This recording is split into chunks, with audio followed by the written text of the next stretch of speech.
Hello, parents, friends, and donors. Thank you for coming over last July 10, and as promised, herewith is my keynote presentation. Before that, though, you may want to look at your pictures. You're so wonderful. You shared your thoughts, personal experiences, and in the process, it added so much value in the discussion. I took the first lecture, and after my slot, my good friend Carlos shared his personal experiences and insights about online games. Last but not the least is my Facebook buddy Chai. Without her, we will not experience that high-tech and cool training facility. Thanks Chai and thanks to Windows. Alright, allow me to share with you once again just the highlights of my PowerPoint presentation. As discussed, our life is so simple back then and we are content with this gadget and with this cartoon. Several decades have passed and our kids are enjoying so much advancement in technology. But with that development comes some problems too. Parents, if you do not recognize that character in your screen, that only shows you are not aware of the kind of culture your kids are exposed at. Do we need to understand their pop culture? I believe so. Because we cannot comply with this command unless we understand their environment. We owe it to our Creator who gave us our kids and to our society on which we ought to add value to the next generation. Now, why pay attention to the web? Both know that our kids can access anything under the sun and even beyond. Alright, as my friends told me, this advocacy is not for the Philippines but for first world countries. Let's look at our local data. According to Internet World Stats, our internet penetration rate grew by 29.7% from the year 2000 up to present. Out of that figure, roughly 15 million are in Facebook, and 20% of that are our kids. The 9% belongs to the 13 to 15, and the 11% belong to the 16 to 17 age group. What Pinoys are doing online, according to Yahoo and Nielsen, these are the top 10 online activities of Filipinos. If we will factor in the preteens and the kids, parents, you may want to validate the list and check if what you can see from your kids are consistent with the figures with the list in your screen. Incidentally, according to Norton, these are the top 3 exposures of Filipino children. Now, parents, do you want your kids to fall in any of these 3? Now, how do we protect our kids? Please allow me to share with you what we are doing at home. We feed our kids. We filter access to the web. We engage and we educate our kids. And we discipline if necessary. Now, how do we regulate their access? Aside from the standard updated antivirus, we use 2 of the free online tools available on the web. So in our case, we are using OpenDNS and Web of Trust. Just go to OpenDNS, set up your account, and it will help you and guide you on how to set up either your router or the individual computers.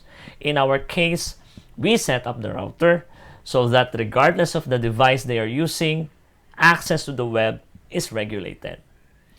We also use the Web of Trust, but before that, this is the actual screenshot in your screen, so you can use any of the pre-configured setting or check the different categories that you want blocked in your network. Going back to the Web of Trust, this is an online community of parents and other responsible web users. So they rate the sites and they gave feedback to each other.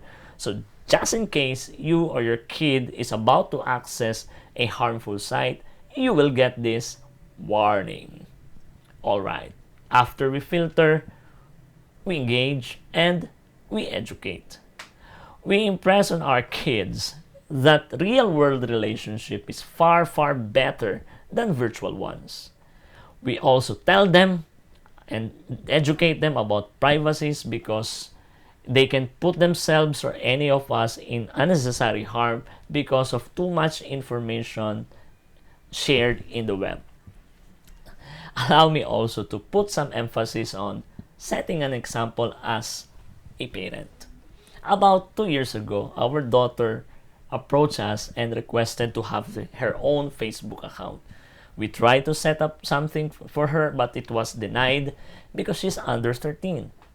She tried to persuade us because her classmates had their own Facebook already, but we tell her we have to follow the regulations of these authorities. Now, fast forward to the present, or rather after about a year, in one of our out-of-town trips, I was driving at the speed of 100 kph. My daughter noticed the signboard that says 80 maximum speed. So she got back to me and said, "Pa, you're traveling at the speed of 100 and you're supposed to travel only max of 80. Come on." Message sent. Now, parents, our kids will not do what we tell them to do, but they will emulate and they will multiply the actions that they see us doing. They will follow the examples that we have set.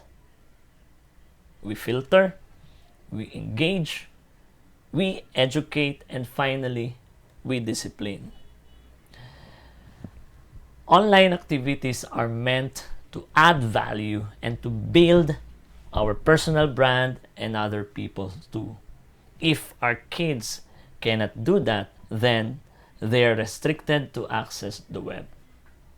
Likewise, we only give them what is necessary. If they want a phone, we'll give them a cell phone with basic functionality. If they don't need an iPhone, why should we give them one? Okay? Now, these are just the highlights of my presentation. Parents, it is important for us to engage and connect with our kids, set an example, and bond with them. Now, if it happens that you're not yet connected with us in our Facebook community, please join us. We will try to exchange tips on how we could properly help our kids online. Thank you once again for this wonderful opportunity you gave me, not only for organizing this event for you, but listening to our personal experiences too.